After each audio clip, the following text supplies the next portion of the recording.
Hey everybody, welcome back to another episode of Watch Me Bag and Board My Comics, where I bag and board my more recent comic book pickups and let you know what I thought about them. We start off with The Seasons number 5. This is written by Rick Remender with art by Paul Azaceta. Love the artwork by Paul Azaceta. It's just really flowy. All the faces have great expressions on them. The circus people look real weird and really creepy. This is Spring, the youngest of 4 sisters. She's trying to rescue her family from this creepy circus. Finds herself in a bit of a pickle at the end of this issue. This is a great comic. Also, the first trade of it just came out recently, collecting the first 4 issues. This is giant-sized Age of Apocalypse, an X-Men comic. This is written by Jackson Lansing and Colin Kelly with art by C.F. Villa and Rafael Luverio. Kamala Khan, Miss Marvel, has been bouncing through the history of the X-Men alongside Legion, and they have found themselves in the Age of Apocalypse, the X-Men storyline from the 90s. I really love the artwork in this comic. Not much is happening. They're okay. The stories are okay. This is Superman number 27, written by Joshua Williamson with art by Eddie Barrows, Eber Ferreira, and Sean Izaakse. This is kind of a tie-up loose ends issue. Lois Lane used to have powers. She no longer does. Here's Marilyn Moonlight. Lex Luthor is out of prison. He's kind of cured his amnesia. We've wrapped up these storylines, and we're moving on to the next one, starring an evil future Legion. Sounds exciting. This is Void Rivals number 20, written by Robert Kirkman with art by Connor Hughes. We've got 2 warring civilizations, the Agorians and the Zertonians. If they reunite, they might unleash a giant transformer called Goliant. Great comic. This is Justice League Unlimited number 8, written by Mark Waid with art by Dan Mora. This is the end of the We Are Yesterday crossover event. Of course, Dan Mora's artwork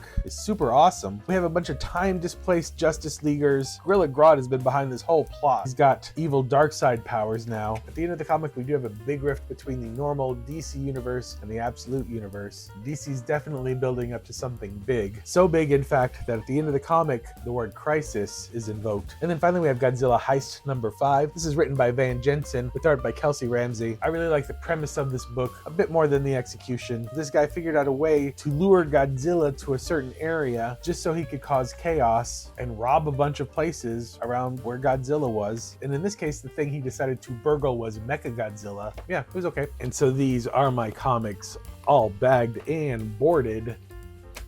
Thank you for watching.